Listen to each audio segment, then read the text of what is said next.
नमस्कार।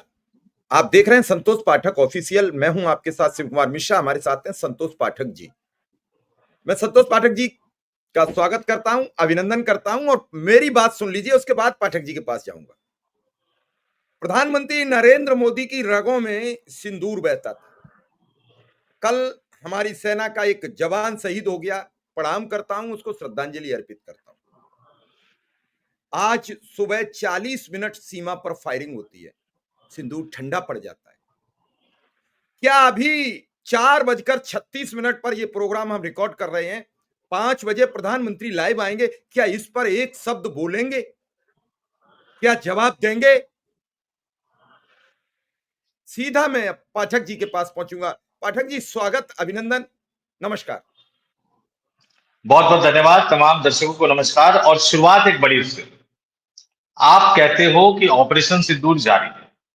आप कहते हो कि पाकिस्तान को आपने सबक सिखा दिया। आप कहते हो कि पाकिस्तान आपसे थर-थर कांप रहा है, पाकिस्तान डर-डर कांप रहा है। गोदी मीडिया के एंकरों ने तो इस्लामाबाद, लाहौर, कराची सबको जिता दिया था। लेकिन हालत ये है, अब देखिए पाकिस्तान किस तरह से हमारे प्रधानमंत्री कुछ देर बाद संबोधित करने वाले हैं।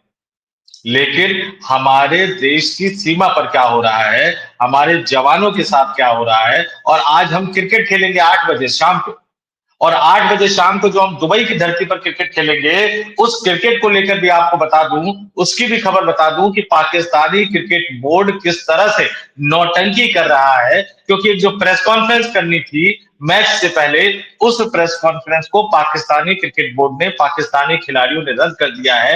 एक एक करके मैं इन तथ्यों को आपके सामने रखूंगा। जो व्यक्ति कहता था एक जमाने में कि मेरी रगों में सिंदूर बहता है, कभी कहते थे मेरी रगों में व्यापार बहता है, कभी कहते हैं मेरी रगों में पैसा बहता है, मैं तो यही कहूंगा कि उनकी रगों में सिर्फ और सिर्फ उनके करीबी मित्र धन्ना सेठ साहब तैरते हैं, रहते हैं।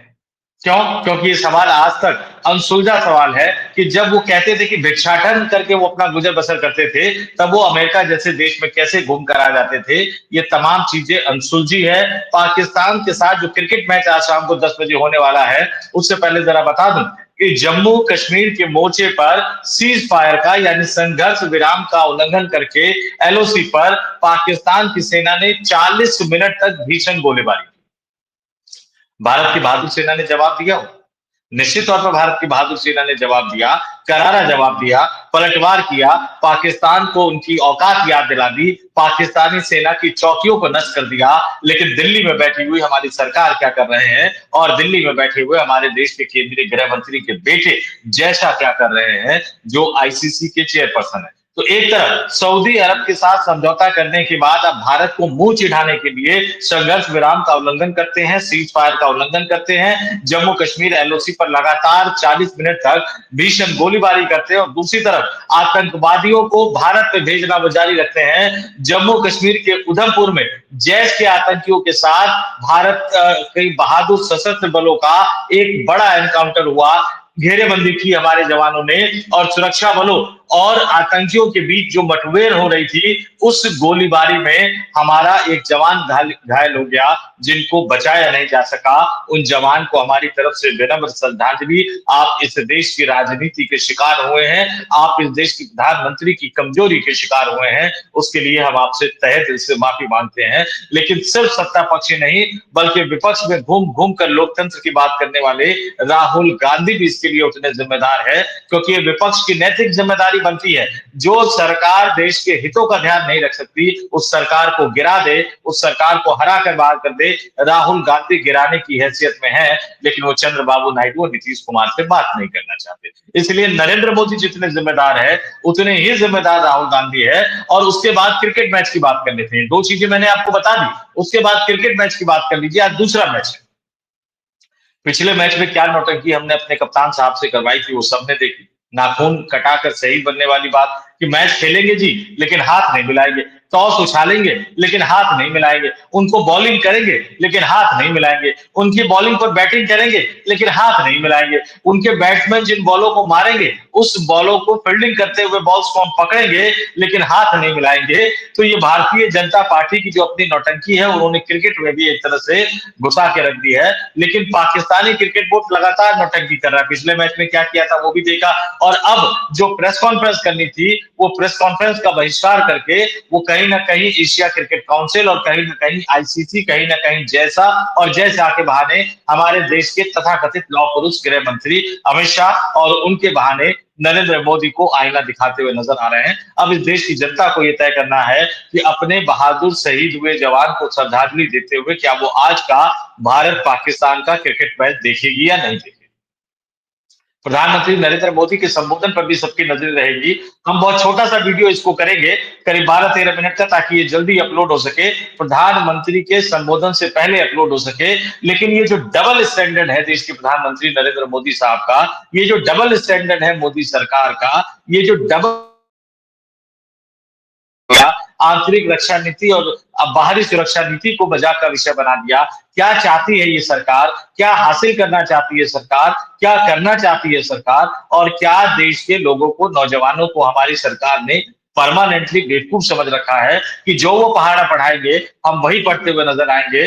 2 दूनी 4 होता है, लेकिन वो हमें ये बताना चाहते हैं कि 2 को 2 से मल्टीप्लाई करोगे तो 22 हो जाएगा। उनकी अपनी एक अलग थ्योरी है, लेकिन भक्तों की एक अलग जमात है। क्या कहें उन भक्तों। ये जमात देखो पाठक जी, सब कुछ बदलता है, समय लगता है। जब आप इस और हम पेशे में आए उस समय अटल बिहारी वाजपेयी की सरकार केंद्र में हुआ करती थी, यूपी में राजनाथ सिंह मुख्यमंत्री हुआ करते थे, गुजरात में नरेंद्र मोदी हुआ करते थे। लग रहा था कि 2004 में जब भाजपा चुनाव में जा रही थी तो सबको लग रहा था कि अटल बिहारी वाजपेयी कोई हरा नहीं सकता है। क्या हुआ? उसके बाद लगातार 10 साल तक मनमोहन सिंह ने, लोगों ने कई आरोप लगाए, बोलते नहीं है। उसके बाद देश को बोलने वाला प्रधानमंत्री मिले, अब वो रुकते नहीं है, लेकिन मीडिया के सामने नहीं बोलते हैं, किसी भी बात पर जवाब नहीं देते हैं।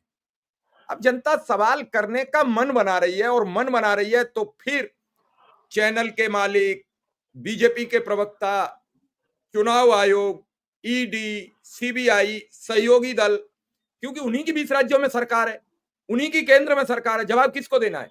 भाई राहुल गांधी ने पूछा कमजोर प्रधानमंत्री, सेना का एक जवान शहीद होगा, जिम्मेदारी किसकी होगी? प्रधानमंत्री ने ही तो कहा था कि मैं प्रधानमंत्री को चूड़ियां भेंट करता हूं। हमारे देश के 3 सैनिकों के सर काट लिए गए हैं, सरविहीन सब मिले हैं, सैनिकों के सर माथी है इस देश पर। मैं होता, उसके बाद कितनी बड़ी पुलवामा में घटना हुई, मैं होता, वो थे नहीं शायद, मुझे ऐसा ही लगता है कभी कभी। उसके बाद अभी घटना, 26 नागरिकों को शहादत कर दी गई, उनके बच्चों के सामने कर दी गई, उनकी पत्नी के सामने जान ले ली गई। कल सीज फायर तोड़ा गया, और ट्रंप ने तो सीज फायर का सर्वनाश ही कर दिया है, सीज फायर की अहमियत खत्म कर दी है। उसके बाद मिला क्या है? इस देश को जलालत, जिस चीन से हम बात करने को राजी नहीं थे, उस चीन की गलवैया डाली, और उन्होंने मना भी कर दिया कि सीमा पर हम कोई बातचीत नहीं करेंगे। अमेरिका रोज हमें धमकाता है, एक नियम नया लाता है, एक कानून नया लाता है, और हम आज भी कांग्रेस के सर पर गलतियों का ठीकरा फोड़कर इस देश के नागरिकों को ऐसा ही छोड़कर लुटता पुटता देखकर प्रसन्न हो रहे। कई लोग जानकार, आर्थिक सलाहकार निकल पड़े हैं कि वीजा से क्या असर पड़ेगा, नए आने वाले पे लगेगा। अरे नए आने वाले पे तो लगेगा। कोई बता रहा है कि हमने अपना फायदा कर लिया, अब प्रतिभाएं भारत में रुक जाएंगी। करेंगी क्या प्रतिभाएं भारत में रुककर? क्या है ऐसा आपके पास? ढेरों सवाल हैं, लेकिन मेरा एक सवाल है संतोष पाठक जी आपसे भी। 5 बजे प्रधानमंत्री जी की स्पीच, 8 बजे से मैच, और सुबह का ये हादसा फायरिंग का, तीनों को जोड़िए, कोलैबोरेट कीजिए, फिर आप हमें बताइए क्या है ये रिश्ता क्या है? देखिए रिश्ता बड़ा गजब है। 8 बजे जिनका पसंदीदा टाइम हुआ करता था, वो सिर्फ एक क्रिकेट मैच की वजह से 5 बजे बोलने आ रहे। अगर कल बोल लेते, मतलब कल जब बीत गया तब बोल लेते, या कल आने वाले कल को बोल लेते। अब आप खुद इंटरनेशनल अंतर्राष्ट्रीय स्तर पर अपना मजाक उड़ा रहे कि बताइए एक क्रिकेट मैच के कारण प्रधानमंत्री को अपने राष्ट्र के नाम संबोधन के टाइम को बदलना पड़ा। क्यों? क्योंकि उनको टीआरपी चाहिए, नहीं तो टीआरपी कम हो जाएगी। तो टीआरपी के लिए आप देश के मान सम्मान मर्यादाओं को आप किनारे रख रहे हैं, वो एक अलग बात है। आज राजनाथ सिंह ने बड़ा गजब इंटरव्यू देते देते बोल दिया कि 2047 में विकसित भारत बनाकर ही जाएंगे प्रधानमंत्री नरेंद्र मोदी। अच्छा, 47 तक विकसित भारत, याद कीजिए क्या कहा था उन्होंने कि सबके छत पर मकान होगा, कब तक होगा? गरीबी दूर हो जाएगी, कब तक गरीबी दूर होगी? वो अपने गोल पोस्ट बदलते जा रहे हैं। अब राजनाथ सिंह जी बताए 2047 तक अगर विकसित भारत नहीं बना पाए तो फिर कब तक रहेंगे वो प्रधानमंत्री?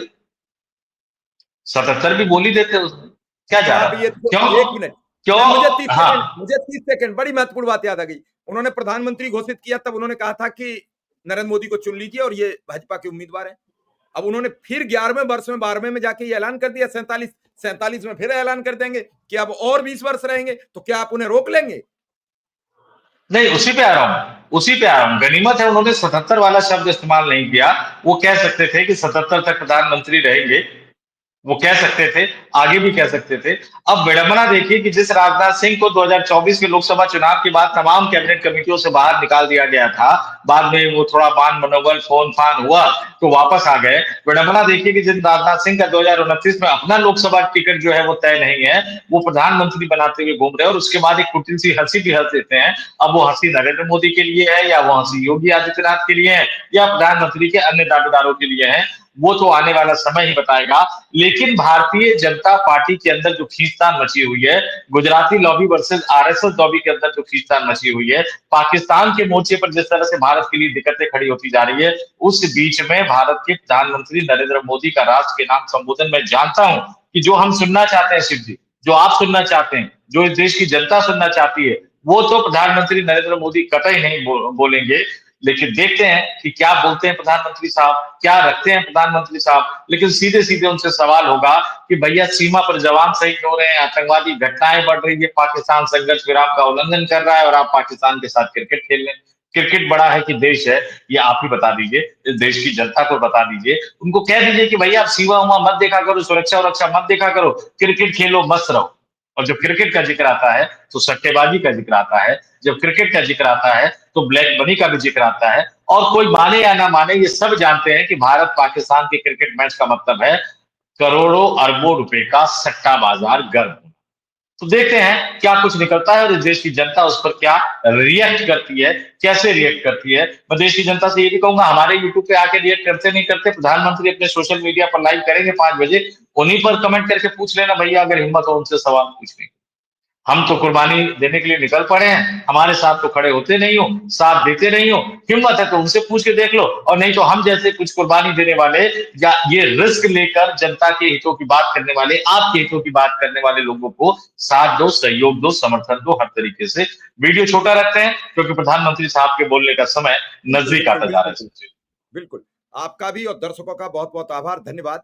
अभी कुछ ही पलों में सिर्फ 11 मिनट बाकी है, प्रधानमंत्री जी होंगे तो जरूर उन्हें सुनिए, इसलिए हम यहीं पे अपनी वाणी को विराम देते हैं। पाठक जी का आभार, धन्यवाद और नमस्कार। बहुत बहुत धन्यवाद, नमस्कार, तमाम दर्शकों का नमस्कार, आभार।